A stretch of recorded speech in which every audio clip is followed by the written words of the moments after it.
Hi guys, and welcome back to the Legal Diaries. I hope you're all well and we've all had a great start to 2018.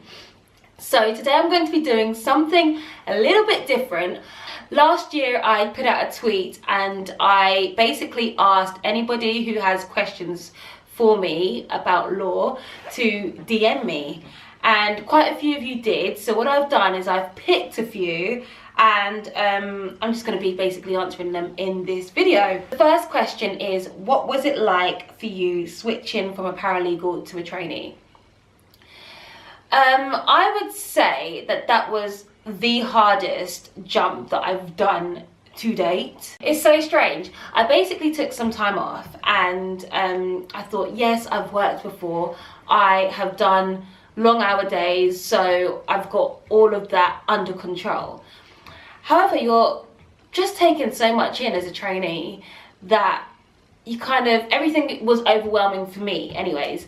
And everyone that I kind of spoke to that was qualified at the time, they were saying that they had that as well. They had that kind of overwhelming feeling. Where is the best place to look for training contracts? Okay, I would say hands down lawcareers.net. That is what I actually did use. I am not just saying this because I'm obviously making videos on the lawcareers.net channel, but that was my main source when I was looking for tracks. That was my starting point anyways. And then after that, I guess I would go on the firm website. So I would, if there was a firm that I was interested in, I would go directly onto their website. But definitely lawcareers.net. It's the only website that I am aware of that lists most of the city law firm training contract deadlines, even the vacation scheme deadlines. Like literally it's got everything there. So that's what I used. What advice would you give to someone looking to be in the same position as you? A lot of my accomplishments per se is literally just down to me being persistent. So when someone would say no, that literally means, okay, not now. Like I was literally offered jobs throughout my career at places that had turned me down previously. And that happened more than once. So if I didn't get it the first time, I would apply again. And that didn't work all the time, but it's happened more than once in my career to date. So yeah, I would say persistence. I would also say network. Keep in contact with people. Actually be interested in people and what they do, because a lot of the genuine like friendships that I've built and that's helped me to get to where I am today is because I've actually been interested in the people that I've been talking to. Thirdly, I would say be kind. It's a weird one to say, but I think when you're in this profession, everybody kind of thinks that, okay, it's a dog-eat-dog world, and I'm a firm believer in that you don't need to throw people under the bus to get to where you need to get to. So I would just say, just be kind to everyone you meet. Be enthusiastic about any work that's given to you, even if it's literally photocopying. Like, do it with a smile on your face. It gets you so far. When did you know you wanted to become a lawyer? I think I had decided for myself that I wanted to become a lawyer when I was in sixth form, so that's the equivalent of college, and it was after I'd studied law for a year, and I was like, okay, I can actually see myself going into this and practicing it and yeah, becoming a lawyer. At that point I thought I wanted to become a barrister, but I guess that's another story for another video. What is the difference between high street and city law firms? I'm gonna say the key differences. I'm not going to mention all of the differences, but the main ones I would say is the sort of clients that you're dealing with on a day-to-day basis.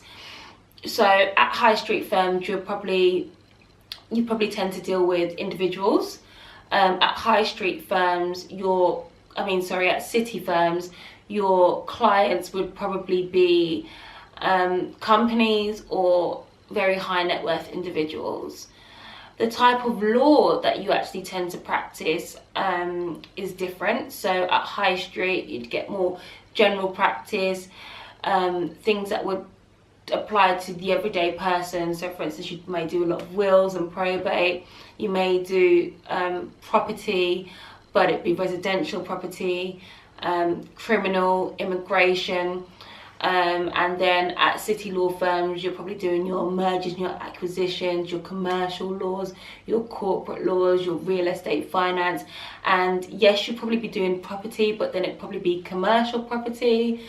Again, you could be doing employment in both high street and city law firms, but again, it goes back to what I was saying about your client will be different. So if it's employment at a high street law firm, your client will typically tend to be employees.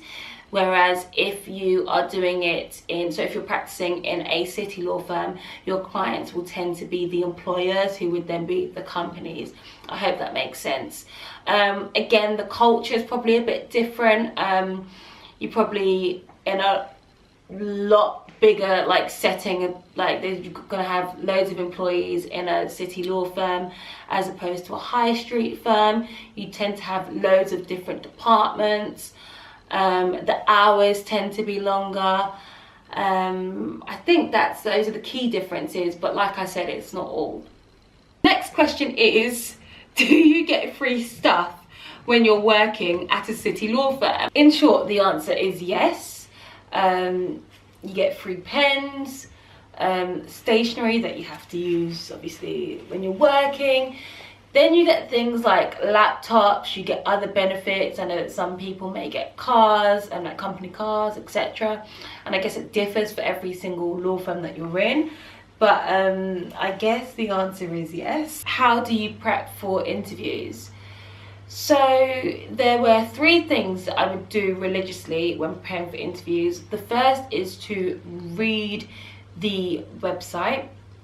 Read the website and try to get to know what it is that the law firm's working on. Have they got any big cases, etc.